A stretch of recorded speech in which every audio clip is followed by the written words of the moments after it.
I'm already hating everything about this. Welcome everyone into the first episode of KSR's new basketball breakdown, play-by-play, X's and O's, whatever you want to call it, Brandon Ramsey podcast, floppy action. It's a brand new thing here we're starting at KSR, kind of to give folks a little bit of the ins and outs of what is going right or wrong with Kentucky's offense and defense on the hardwood. We've got 6 years of coaching over here. I think I had that right. Yeah. 6 years of coaching with Mr. Brandon Ramsey. Today what we're going to do is start off with covering some plays from the Kansas game, one good play, one bad play of kind of how things went down for Kentucky there. Then we'll kind of slowly shift our way into those plays and how they broke down, how Kentucky could have done better, how things went wrong from the other team's perspective, things like that. Then we'll kind of dive in and look at the Miami game, which comes up here in a couple weeks at Rupp Arena. Brandon has kindly gone through their film already. I'm sure he's got 6 or 7 games already under his belt watching them. So he's going to show us a play, and we're going to do pretty much just kind of break down and give a little bit more of an in-depth look inside of what is actually going on the court with Calipari's team. So as I said, we're going to start with this Kansas game. Brandon, just give us your quick thoughts from that game. Obviously, Kentucky lost by 5. Great game, Champions Classic in Chicago, number 1 team in the country. What'd you think? Yeah, I think that overall you have to look at it as a net positive for Kentucky. Now, I fully grant that there's a portion of the fan base, probably a large portion, that they're tired of the moral victory side of things, and I get that. Kentucky's not one that wants to grow from losses or get better out of losses. We want to win these big games. But when you consider Kansas is one of the older teams in the country, Kentucky's one of the younger teams in the country, I think that being as ready as Kentucky was in early November against the number 1 team in college basketball was pretty impressive, and I thought we saw some things, especially with, in my opinion, Kansas played really well. I don't think Kentucky played that well, and we had a chance to win the game down the end, and we'll get into some of the things that kept that from happening. But I think overall, you have to be pleased with what you saw in early November if you're a Kentucky fan. Yeah, I think the situation of it is all kind of the biggest takeaway here. Yeah. No 3 7-footers going up against Hunter Dickinson, who is 7'1", probably 7'2". He's a big kid. He's huge. Trey Mitchell did as best as he could, and Hunter Dickinson still had 27 points, 21 rebounds. Kansas had a guy go for a triple-double. Yep. They had one guy who never makes threes, hit 5 threes, go 5 for 5. Well, he hits threes. A couple, but not many. Coach speak would have come in if I let that one slide. 5 for 5 on 3. So they had reasons, games that probably won't happen again from some of their best players. Yeah. And Kentucky was still there until the last 4 or 5 minutes when things kind of broke down. You could see some of the freshmen and honestly some veteran mistakes even pop in, unfortunately. But that's fair. We had Reed Sheppard and Rob Dillingham play unbelievably well in that game for what it was. They still had mistakes, but for freshmen in their first big moment, it was pretty impressive. And speaking of Reed Sheppard, he is actually going to be the subject of our first play that we're going to break down here. Brandon, if you kind of want to get into it, give us a situation, what we're looking at here. Absolutely. So there's a few things that were working really well for Kentucky, especially early on in the game, and we're going to talk about one of those specific plays here as we get into the film. But when the ball went inside to Trey Mitchell, good things happened, and that's been a theme, going back to the Global Jam trip to Canada. Zach's talked about. I think Zach's hot take was Trey Mitchell was our best player this year, and good things happen when he has the ball, and it's just so easy to flow into some offense inside out because of his passing ability inside. And you see in this play here, first of all, how much space we're playing in.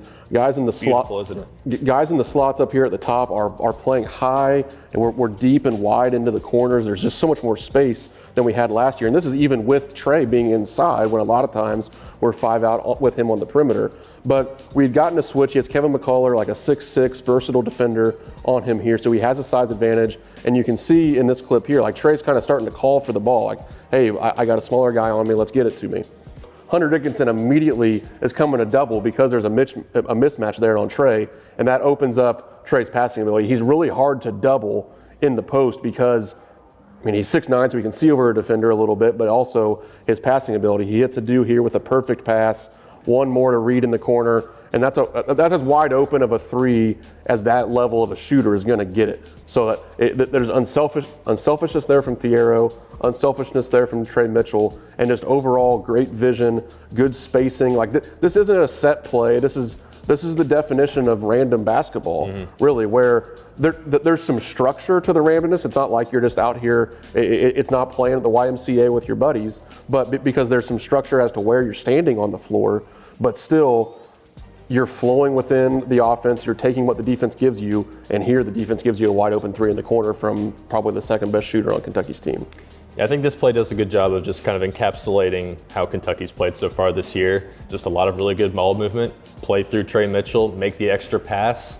I thought it was really interesting in this play. They did it a lot where they pretty much had Hunter Dickinson guarding Adou Thiero on the perimeter, and even at the beginning of this play, Dickinson is still kind of almost, in my opinion, maybe a little too far out on Adou at the very beginning as Brandon goes back. And that just even gives Trey just a little bit more space to kind of work himself around. You see Reed does a good job of finding that open space, relocating himself there. And to set the situation, I believe Kentucky's down 5 at this point. It's about 10 minutes into the game. So they're fully hitting their flow at this point. This 3 puts Kentucky down 2. Reed Sheppard ends up getting a steal. The next possession comes down, hits no 3. UK gets the lead. So this was kind of a big momentum building play, kind of at the point of the game there. But yeah, just the passing in general is, I kind of think, the main takeaway of plays like this.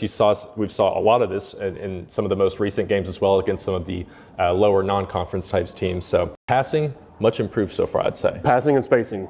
Those are the two buzzwords I would say for early season Kentucky basketball. Now we're going to get into our second play here. A little later in the game, kind of towards the end, we're at under 3 minutes. I believe we're around 2:45-ish mark here. Kentucky is still in the lead, up 83-81. Yep. Correct. So they're still in the lead here. This is kind of where things started to turn a little sour for Kentucky. Some of the shot selection got a little poor. So that's kind of where we're going to dive into here, is to figure out exactly how that went down, how it played out. Was it just a product of poor spacing, bad shot selection? How did we kind of get to that point? So Brandon, take us through this Antonio Reeves step back with about 16 seconds left on the shot clock. Yeah, so this was a play that unfortunately has probably become all too familiar in years past, where Kentucky has a late lead, you're kind of clinging on to things, and the offense just starts to really stagnate. And it's especially frustrating this year because so much of the game leading up to this point wasn't like that. Like we just showed playing through Trey Mitchell inside out. We saw the spacing, we saw the passing, the ball movement, and then you really get none of that here when the game was on the line. And just a couple of plays before this, like we had some like double high ball screens, the one where Reed rejected it and drove into a wide open lane to lay it up. And then here, just a few possessions later, a similar spot where you're only up 2, but you're still leading, and Kentucky just kind of like they run some false motion up there at the top to get to this high ball screen for Antonio Reeves. Nothing wrong with a high ball screen for Antonio Reeves, but you can see on this screenshot here, you have Adou Thiero and Justin Edwards essentially both standing at the rim. So now, like, Reeves can't really drive this. Trey Mitchell can't roll into space. There's nowhere for him to really go. So Kevin McCullough, their best winged, DeJuan Harris is the reigning Big 12 Defensive Player of the Year, but McCullough's 6'6", so he's still probably a better true perimeter defender. And now you're kind of forced to take a step back. Rob Dillingham needs to get a little deeper into the corner there to maybe at least open up a little bit of a driving angle. But also, like Antonio Reeves is a 5th-year senior, 16, like time and score. That's something that you talk about a lot in coaching to your players, is time and score. The time and score here does not equate to a step back 3-pointer with 16 seconds on the shot clock. If there were 4 seconds on the shot clock, okay, fine. Your best 3-point shooter taking a shot like this, you live with it. With 16, no, he could have hit Trey Mitchell over here. We could have gone and handed off with Justin Edwards. He could have gone and handed off with Rob Dillingham, and Trey could have gone into some zoom action with him. Like, there's other things that we had time to do here, especially when you kind of want to run time. Like we're up 2 points. You have 16 seconds still to play with here, and we just end up with a less than stellar shot, and that happened 3, 4, 5 times down the stretch here under 4 minutes. Yeah, and that's the main thing for me is with a 5th-year senior, you just got to be better about knowing when the shot is here, especially right in front of the Kentucky bench. The Kentucky bench there, I feel like the coaches should maybe want to call something out and say, hey, set it back up. Maybe you don't want to interject too much right there. That's probably more of what Brandon could tell us from his experience. But an easy reset there with the top. You still have Trey Mitchell up there. You could easily reset, just run another pick and roll, run something else to try and, first of all, milk the clock for another 10 seconds. All right, we have some thoughts of what some of the fans were saying after the game and kind of what they thought maybe should have happened or how they saw things happening in the final 4 minutes of the game. Let's go ahead and just play that real fast. And I can't help but feels like every time we're in a big game like this and the under 4 timeout comes, I get that doom and gloom feeling of like 1990s Kentucky football of what's going to go wrong tonight. And it just seems to be a trend in some of these big games. The last 3 minutes, we just seem to not necessarily fall apart, just not make enough plays. And so that was a common complaint after the game that Calipari went into that stall ball again that you've seen in a lot of close games. What did you guys see in those final 4 minutes? And I kind of incorrectly said that Kentucky the last 4 minutes felt like they did a little bit of grinding it out, but in reality, that's not really what it was. It was just kind of poor shot selection. They weren't. I don't think that they were running nearly as much action and things as they had been in the game, and a lot of it was just kind of give the ball to Antonio and see if he can go get a shot. So you had some thoughts on the actual grinded out style. Yeah, I mean, to me, like to your original point, like did they and I know I think it was either maybe in a text with me, you and Steven, where you said like Kentucky kind of started to grind it out. I actually think, in fairness to you, they probably tried. Like I think Coach Cal wanted to grind it out, right, wrong, or otherwise, but then the players didn't execute grinding it out. Like I know I texted you guys after the game, like the first 3 possessions under 3 minutes, I think we shot the ball with 16, 12, and 18 seconds on the shot clock. Like that's just not playing smart basketball. And there's a difference between grinding it out and then understanding time and score and taking good, well-advised shots. Yeah, so I thought Antonio Reeves got 2 really good looks at a 3 around the 60-second and 50-second mark. I think it would have maybe tied the game or even maybe put Kentucky up by 1 at that point. Both of those looks were great, and those are 2 shots that you take. They were early in the shot clock, but they were open. I know Rob had kind of a not so great looking shot as well coming down the stretch there. The last second shot with Reed, firing that one up with 10 seconds left, I just kind of chalked that one up to a freshman not really knowing the situation at all. Yeah. Because there was no reason for him to shoot that up. There was plenty of time left. You could have easily pulled the ball back out and set things up. I think, honestly, it just kind of came down to a little too much hero ball from Antonio Reeves. I thought, he took a lot of good shots, but sometimes you can still turn down a good shot to maybe get a great shot. Yeah. So it was a little too much hero ball there from some individual play, and I think that's kind of where I got the sense of a grinded out type feel, because it didn't feel like they were doing what they were doing in the first half that had gotten to that point, even early in the second half, where that had to help them build that 14-point lead, where they were trying to push the pace, be fast. I understand you want to try and not give Kansas too much time left to respond and make their run, but shooting a 15-second shot clock 3 ball that has no chance of going in is the equivalent of a turnover to me. Yeah, absolutely. And I think the one point I want to make to those 2 shots that Zach brought up from Antonio Reeves that were good shots there around the minute mark, like to some of what we talked about earlier in this show, the common theme on those 2 shots, one was off of a kick out from Trey Mitchell, literally about the one time where the ball was inside of the 3-point line in the final 4 minutes for Kentucky. Like the ball wasn't penetrated and the ball wasn't thrown into the post after Antonio Reeves hit that little floater with like 3:15, 3:16 to go. From that point on, it was all jump shots outside of the arc. So we get the ball into Trey Mitchell, we get a kick out for an open 3. We get an offensive rebound. Probably the best time in basketball to shoot a 3-pointers off an offensive rebound. And he just missed those 2. Those shots are 100% okay. He's going to make as many of those as he misses. He missed those. It's frustrating. It stinks. It's like we can all sleep at night with him missing those. The other ones are a little bit harder when you're taking step backs with 16 seconds on the shot clock. He brings up the Rob Dillingham one. And to me, the way you fix that is, like, there's only so many possessions late in the game. Like you don't have to have this stack of 15 plays. Like we're talking about 2 or 3 possessions here to try to win the game. And Kentucky has some actions that I think, like I mentioned the staggered high ball screen for Reed Sheppard where he rejected it and went and laid it in. That opens up the lane so much. You have like some diagonal cross screen action that we run to get Trey Mitchell a catch inside. That's something very good to play off of, and it takes a little bit of time too. I think Kentucky needs to figure out. I mean, to me, we've already seen what those plays can be, but I'm not the coach. Coach Calipari is, and he needs to figure out 2 or 3 or 4 actions where it's like, okay, like when we need a good shot late or we need to run some time, here's what we all know we're going to. Like I don't even have to call it. We just know we're going to this. All right, and now we're going to kind of wind down the episode here by previewing Kentucky's next big opponent. We've got just in about a week from the time that we're recording this, we've got the Miami Hurricanes coming to Lexington at Rupp Arena for what should be a top 25 matchup. Miami is just coming off, as I said, as we're recording this, just coming off a big win against Kansas State. They kind of run a similar offense to what Kentucky is right now. They've got one big guy in the middle who can kind of operate, do a little bit. He's definitely not Trey Mitchell versatility, but he can do some similar things. And they've got a lot of guys out on the perimeter that can really shoot the ball. So they kind of run a 5-out offense as well. Brandon, you've got a play queued up for us here from that game in the Baja Mar Resort. Yeah, so the Hurricanes are very much spread you out, 5-out offense, similar to what you're seeing from Kentucky. And you can see here, we're over 10 seconds, or we're almost 10 seconds into the shot clock. They still have all 5 guys outside the 3-point arc. They're getting into some handoff action here. And this is something that Kentucky's gonna have to deal with, is like, because of some of their handoffs and how interchangeable their parts are, like we have to be interchangeable defensively. You're going to be in some situations where you have to switch to get out to take away a shooter. And here, Kansas State just gets lost off of the best shooter out of all of them, Nigel Pack, who's 50% on the year. I think he's like already 14 of 28 or something like that. So he hit 7 threes in this game. I think at this point, this was already his 4th. And you can look at this and be like, well, that's a 28-footer, like that's deep.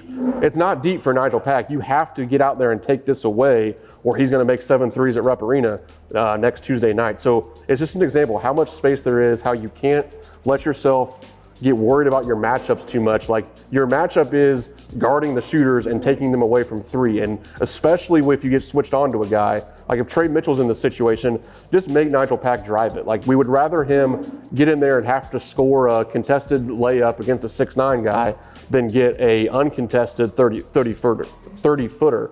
Like, what is going on? Do they not know how to sit down? Yeah, literally, I was thinking that too. I almost like, we're going to restart this. And we'll wrap things up here by giving some predictions for that Miami game coming up. If we're going pure score, I think kind of what Brandon was saying, I think we're going to see a very high scoring game. I'll predict this one in the 80s for both sides. I'll say 85-81. Kentucky comes out with the win. I do think it's going to be close, though. That's crazy. That is the exact score that I had it written down. I wrote it down onto my phone, 85-81. Kentucky. And I think it's like I'm looking at, like, the Kansas game was fun, right?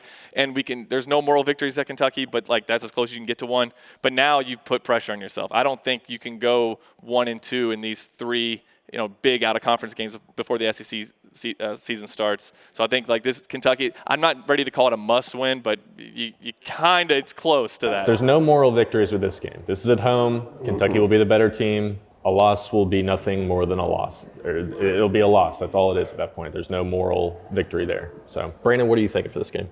Yeah, to me, you guys hit the nail on the head with the fact that this game not being the first big opponent. Like, we've already gotten Kansas out of the way. I mean, Kansas is the better team. Frankly, they're probably better than Kentucky, especially this time of year. But I think Kentucky is better than Miami. It's being played at Rupp Arena. Like, if you don't win this game, then all of the frustrations that we want to throw at the team are valid for the most part. Now, Miami is capable because of how they play offensively. Like, they're capable of kind of shooting you out of a game. But if they do that, that's going to be more, I think, on Kentucky's defense than anything that Miami did. So, yes, this is a game Kentucky needs to win. And I'm going to go not too dissimilar from you guys. I will mix it up just so we have some creativity in this show. But I will actually say it's going to be more like, I can see it being like 91-84. Kentucky, like I think you're going to get a ton of points in this one, a bunch of threes. It's going to be a fun, up-tempo style of basketball. Probably one of the more fun games, especially at Rupp Arena, that maybe we've had in the last couple of years. Because I think the crowd's going to be into it. They're going to be excited. And you have 2 good, high-powered offenses going at it.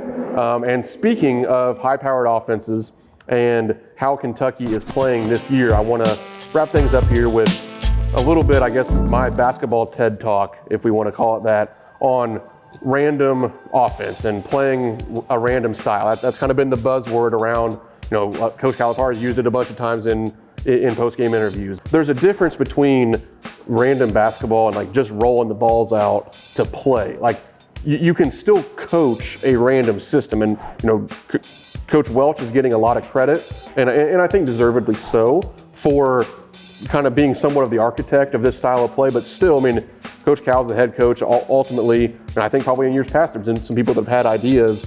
He didn't probably trust them enough in order to actually take those ideas and put them out onto the court. I think he trusts Coach Welch enough to take some of his advice, and I think that's part of what we're seeing here. And what I mean by random basketball not just being, the absence of a coach is, like earlier, we talked about playing out of the slots. We talked about playing out of the corners. We talked about feeding the post to play inside out. Like, these are all things that you can practice while it's not a set play of, I pass the ball to the wing, then I cut away and screen for my buddy. There's still structure to the randomness in terms of where you're playing at on the court, some certain actions you want to get to. Like, you can see some of the things like when Trey Mitchell flashes up the lane line and gets a catch, like, that's random, but it's also something they work on in practice where it's like, okay, if we're kind of stagnating for 5 or 10 seconds, Trey, come get a catch and we'll play off of that. So yes, it's random, but it's still structured in the sense that it's something they work on.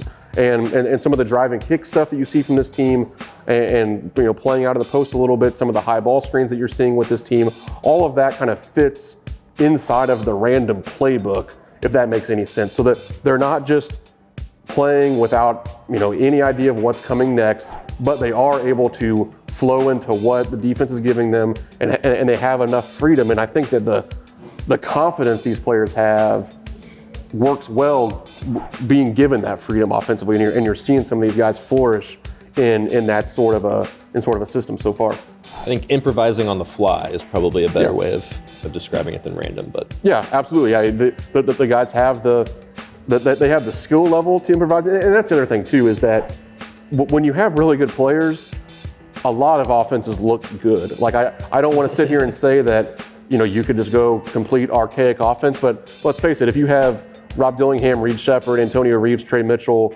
DJ Wagner running old floppy action from last year, well, all of a sudden, shout out floppy action, but like, all of a sudden floppy action works a lot better because guess what? We have 5 really darn good players on the court. It doesn't work as well when you have, Severe Wheeler trying to kick it to, whoever who also can't shoot. Like, it worked a lot of, like, coaches look really smart when you have good players. And I think we're seeing some of that right now. And all of that is a good thing, and it's a credit to everybody involved, the coaches, the players, everybody alike.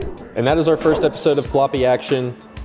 Oddly enough, it feels like Cal's kind of going away from the floppy action this year too, but perfectly timed for that as well. So I guess we're going to keep the name though. We like it. So yeah, like, subscribe, comment, do all the things that YouTubers tell people to do. We're going to continue this. We'll kind of do it throughout every big game that kind of presents itself. So we'll do one here after the Miami game, going into that North Carolina game. So yeah, join with us along the ride. We're going to try and break things down a little bit more closely this year. So thanks for joining. Yeah, thanks.